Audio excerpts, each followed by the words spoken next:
Halo teman-teman investor semuanya, semoga bahagia dan sehat selalu. Jadi di kesempatan kali ini saya bakal coba bahas PT Colorpark Indonesia Tbk, kode sahamnya CLPI. Seperti apa perusahaannya akan coba saya bahas setelah yang satu ini.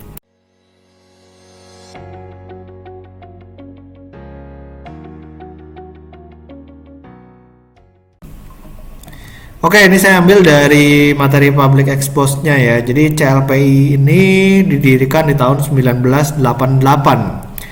Jadi waktu itu bergerak di manufaktur tinta cetak untuk kemasan. Jadi di tahun 2004 akhirnya perusahaan mengembangkan usaha trading. Ya, seperti adhesif, film, dan juga resin. Lalu aktivitas perusahaan dilakukan di dua pabrik, yaitu di Tangerang dan juga di Gresik. Dan relokasi pabrik Sidoarjo ke Gresik itu sejak 1 September 2019 dan beroperasi komersial sejak 1 Januari tahun 2020. Nah, cuman di tahun 2020 ada yang namanya pandemi COVID-19. Nah, lalu kapasitas produksi Tangerang 1.300 metrik ton per bulan dan di Gresik tetap 750 metrik ton per bulan. Nah, jadi perusahaan mendirikan PT Colorpark Flexible Indonesia untuk kegiatan trading pada tahun 2010. Nah, ini kita lihat ya sekilas ya tentang perseroan. Komposisi penjualannya 55% ink dan coating, 30% itu film dan 15% ini adhesif. Pelanggannya lebih dari 100 perusahaan printing di wilayah Jabotabek dan Sumatera. Fasilitas dan peralatan perusahaan memadai ya, sehingga memberikan produk berkualitas dan bernilai tambah tentunya. Nah, ini produk tintanya ya, ada flexible packaging ink, ada cigarette ink jadi buat rokok ya, dan juga environmentally friendly ink, ada PVC, leather coating, dan juga untuk produk filmnya ada BOPP, PET, nilon, aluminium foil, dan juga ada yang namanya produk adhesif.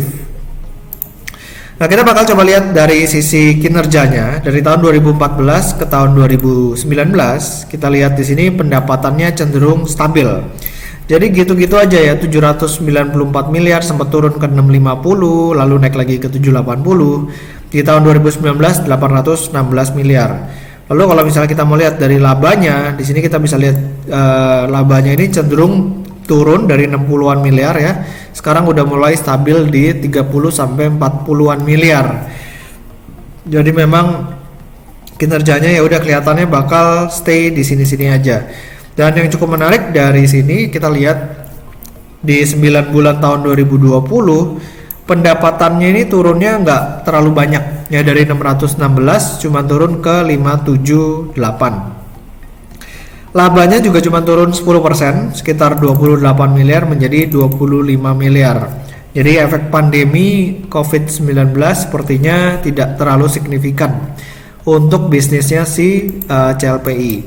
Lalu kalau misalnya kita mau lihat dari sisi cash flow statementnya, di sini kita bisa perhatikan free cash flow-nya cukup lumayan ya untuk si CLPI ini. Karena capex-nya kita lihat sendiri di tahun 2016 capex-nya 30 miliar, tapi penerimaan dari operasionalnya 140 miliar dan seterusnya. Walaupun di tahun 2018 sempat minus cash flow from operation-nya, tapi di tahun 2019 akhirnya dia bisa positif lagi. Oke, kalau misalnya kita mau lihat dari sisi key statistiknya, di sini solvency rasionya 3,02, jadi sangat sehat ya, dan juga DER-nya 0,16. Ini juga sehat sekali. Ya, jadi potensi untuk bangkrutnya kecil ya. Lalu di sini market cap-nya 230 miliar, jadi termasuk perusahaan yang relatively small ya. Dan kita bisa lihat di sini PE ratio-nya ini 6,85 kali dan PBV-nya 0,48 kali. Jadi termasuk cukup murah perusahaan ini. Ya, karena PE ratio-nya masih single digit di 6,8, PBV-nya 0,48. Dan kalau misalnya kita lihat dari earnings-nya yang tadi cukup stabil di 30 sampai 40 miliar, ya otomatis harganya ini cenderung murah. Cuman kita bakal coba lihat dari PE band-nya. Dari PE band-nya kita perhatikan di sini dalam 3 tahun terakhir ya, dalam 3 tahun terakhir itu susah banget buat nembus yang namanya lower PE band. Jadi kalau misalnya teman-teman di sini ada yang tertarik buat beli CLPI, mungkin ada bagusnya beli di harga 590, yaitu di lower PE band-nya. Lalu kita juga lihat sendiri pada saat menyentuh average dia bisa balik lagi ya, dan kecenderungannya agak susah buat tembus average ya, PE average. Nah, jadi beli di 590 atau lebih rendah ya lebih bagus, dan mulai jual lagi di sekitar 800 atau 790. Nah, walaupun mungkin secara histori kita lihat CLPI ini sempat ke highest PE band. Nah, highest PE bandnya sekarang di harga 1214 ya, 1214. Ada potensi ke sana, cuman kita lihat sendiri dari 3 tahun terakhir dia cuman sekitar beberapa bulan aja nyampe ke atas. Nah, habis itu dia mulai ke bawah lagi dan lebih sering sih di lower PE band-nya. Ya, jadi CLPI boleh kita katakan secara valuasi multiple ya, harga saham ini murah dan secara kinerja juga cukup stabil walaupun dibandingkan 2014-2015 cenderung menurun. Oke, demikian dari saya tentang Colourpact Indonesia Tbk atau CLPI. Semoga videonya bermanfaat. Jangan lupa buat di subscribe dan juga di follow Instagram saya di Pesan Saham. Sampai ketemu di video berikutnya. Selamat berinvestasi.